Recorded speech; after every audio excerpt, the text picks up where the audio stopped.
Welcome back, everyone. Today with me is Michael DeVito Jr., Executive Director of NYCID, the New York Center for Interpersonal Development. So tell me about NYCID. What's going on over there? Oh, there is so much going on. I think I first want to start by saying that we are NYCID, NYCID, not to be confused with IDNYC. You know, when I Googled you, that's exactly what came up. Yeah. Okay. So you could imagine how many people call every day and want us to help them get an ID card. Okay. And while we very much want to help and we'll direct them to the site, NYCID is Staten Island, is Richmond County's Conflict Dispute Resolution Center. Okay. So that really means that we are the mediation center for Staten Island. So if you live or work on Staten Island, you have access to free mediation services. And so many people do not know that that actually exists. Right. We like to say that we're the best kept secret of Staten Island. Okay. Because if you have conflict, we can help you resolve it for free. We are also, since 1970, very much involved in the lives of young people. We are partnered with many of the city agencies in the Department of Education, with the Department of Youth and Community Development, with the Department of Probation. So we're in schools and in family spaces all across Staten Island, also in Brooklyn and the Bronx, as far as Brooklyn and the Bronx. And we are very committed to building community and nurturing personal growth. And the beauty, I think, of NYCID is that we're focused on ensuring that the people that we serve are able to effectively communicate through conflict.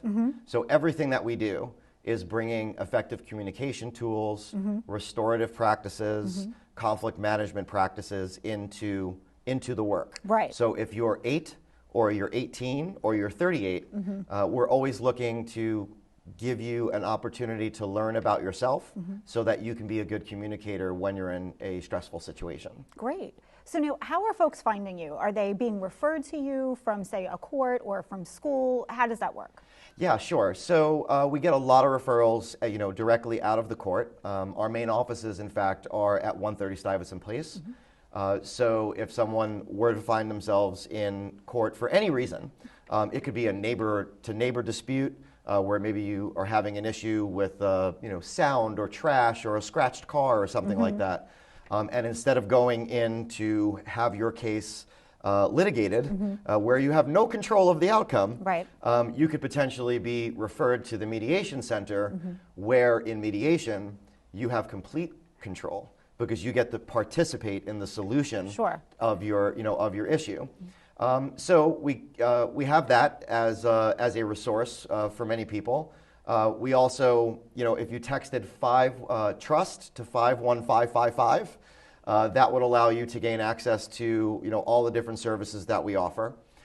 With the schools and the other partnerships, it's a little bit different.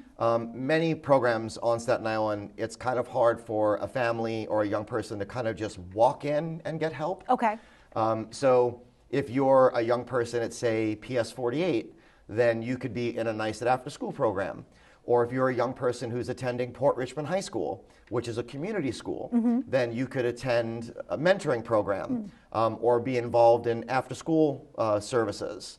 If you are a young person looking for a second chance in education, you might find yourself applying to Concord High School or the Staten Island Young Adult Borough Center, in which case NYCID is partnered with the Department of Education, and we would be able to help you with mentoring, referral services, conflict management services, job placement, essential skills training, and all of these types of things. Okay.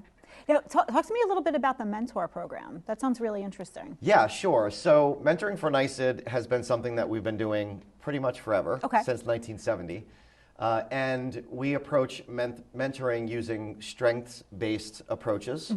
And we do a lot of goal setting with young people. It's usually based around a young person who has some sort of barrier. Maybe they were challenged with getting to school. Maybe they were out of school for some time. Maybe they had a touch with the criminal justice system in one way or another. And our mentorship is allowing young people to have a credible person, sometimes that's using the credible messenger model, but also a person who can advocate for them. a person who is like that big brother or sister or auntie or uncle. Right. And because the settings that we work in are typically very small, it usually means that the mentor that you are working with is only responsible for a select number of other people. Okay. So if you think about a school, a high school with several thousand young people and a guidance counselor who has lots of young people they have to attend to, they may not get as much attention. Sure. Whereas in a NYCID program, if you're walking through the door, your mentor, they know your name. Right. They know when you're not there. They can look at you and see exactly what's going on. Sure. And know that maybe there's something that you need to discuss or some extra help that you're going to need. That's great. It's very family oriented. It's we do really well with developing a lot of trust very quickly. Okay. And helping young people in particular overcome their barriers. Fantastic. So Mike, these programs sound amazing, but I've also heard about the Wholeness and Belonging Project. Can we talk a little bit about that? Absolutely. It's something that we're really excited about. As I had shared, we've been doing the conflict management work for a really long time.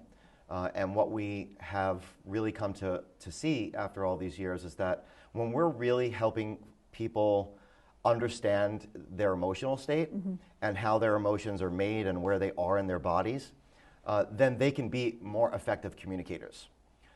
So we've leaned into our restorative practices. We've incorporated mindfulness and meditation. And we have this progression of programming that allows young people, all people really, to find a center. Sure. So that they can find a sense of wholeness.